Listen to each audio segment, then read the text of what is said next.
Price Lord. வாழ்வை வளமாக்கும் தேவ வார்த்தை சங்கீதம் 73:28.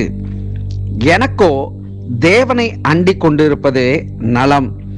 நான் உமது கிரியைகளை எல்லாம் சொல்லி வரும்படி கர்த்தராகிய ஆண்டவர் மேல் என் நம்பிக்கையை வைத்திருக்கிறேன். ஆம் பிரியமானவர்களே, இந்த வார்த்தையை நாம் தியானிக்க வேண்டுமென்றால் தேவனை அண்டிக் கொண்டிருப்பதே நலம். நம்முடைய வாழ்விலே சில காரியங்களை நாம் நம்பி ஏமாந்த சூழ்நிலைகள் உண்டு. சங்கீதம் 40:5 என் தேவனாகிய கர்த்தாவே, நீர் எங்கள் நிமித்தம் செய்த உம்முடைய அதிசயங்களும் உம்முடைய யோசனைகளும் அநேகமாய் இருக்கிறது. ஒருவரும் அவைகளை உமக்கு விவரித்து சொல்லி முடியாது. நான் அவைகளை சொல்லி அறிவிக்க வேண்டுமானால் அவைகள் எண்ணிக்கைக்கு மேலானவைகள் என்று சங்கீதக்காரன் அங்கே குறிப்பிடுகிறதை பார்க்க முடியும். இந்த நாளிலே இந்த வார்த்தையை நாம் பார்க்கிறோம். எனக்கோ தேவனை அண்டிக் கொண்டிருப்பது நலம். தாவீதுனுடைய வாழ்க்கையிலே அவன் பட்டதான துன்பங்கள், துயரங்கள், வேதனைகள் சொல்லி முடியாதவைகள். ஏனென்று சொன்னால் தன்னுடைய தகப்பனாலே, தன்னுடைய சகோதரர்களாலே அவன் புறக்கணிக்கப்பட்டவன். ஒரு முறை யுத்தத்திலே தன்னுடைய சகோதரர்கள் இருந்த பொழுது அவர்களுக்கு ஆகாரம் கொடுத்து அனுப்பின காரியங்களை நாம் பார்க்கிறோம்.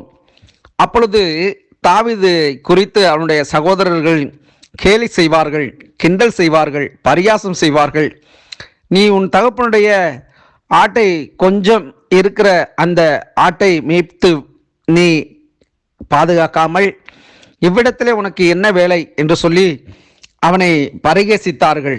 ஆனால் காரியம் என்ன என்று சொன்னால், அங்கே நின்ற கோலியாத்தை இவன் இஸ்ரவேலின் தேவனுக்கு முன்பதாக இவன் எம்மாத்திரம் என்று சொல்லி அவனை ரொம்ப மிகவும் லகுவாக ஜெயிக்கிறதையும் மேற்கொள்கிறதையும் பார்க்க முடிகிறது. சவுல் ஜனங்கள் சொல்லுகையில் சவுல் கொன்றது 1000, தாவீது கொன்றது 10000 என்று அவனை குறித்து பெருமைப்படுத்தினார்கள். இதையெல்லாம் சில மனிதர்கள் பொறாமை நிமித்தம் அவன் மேலே எரிச்சலும் கோபமும் ஆனார்கள். ஆனால் தேவனோ இவர்கள் எல்லாரும் மறந்து போனாலும், இவர்கள் எல்லாரும் அவனை அற்பமாய் எண்ணினாலும் அவன் பேரிலே தேவன் நோக்கமாய் இருந்தார். அவனை உயர்த்தினார், அவனை ஆசீர்வதித்தார். சமஸ்த இஸ்ரவேலுக்கும் அவனை ராஜாவாக மாற்றினார்.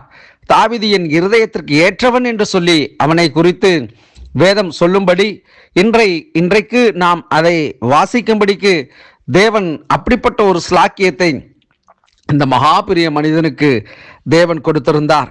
குடும்பத்திலே கடைசியானவன். அவனை மறந்த நிலையிலே தேவன் அவனை மறவாதவராய், அவன் மேலே சித்தமுள்ளவராய், அவனை உயர்த்துகிறவராய் தேவன் காணப்பட்டார். அதனால்தான் அவன் சொல்கிறான், எனக்கோ தேவனை அண்டிக் கொண்டிருப்பது நலம். நான் உமது கிரியைகளை எல்லாம் சொல்லி வரும்படி கர்த்தராகிய ஆண்டவர் மேல் என் நம்பிக்கையை வைத்திருக்கிறேன் என்று அவன் பிரகடனப்படுத்துகிறான். இந்த நாளிலே பிரியமானவர்களே, தேவன் உங்கள் பேரிலே அவர் பிரியமாயிருக்கிறார். உங்களுடைய நம்பிக்கைக்கு அவர்தான் பாத்திரவான். அவர் ஒருவர் மாத்திரம்தான் உங்களை உயர்த்துகிறவர். அவருடைய நாமத்தின் துதிகளை நீங்கள் சொல்லி வருகிற பொழுது தேவன் இன்னும் உங்களை உயர்த்த வல்லமையுடையவராய், போதுமானவராய் இருக்கிறார். ஆகவே இந்த நாளிலே நீங்கள் தேவனை அண்டிக் கொண்டிருங்கள்.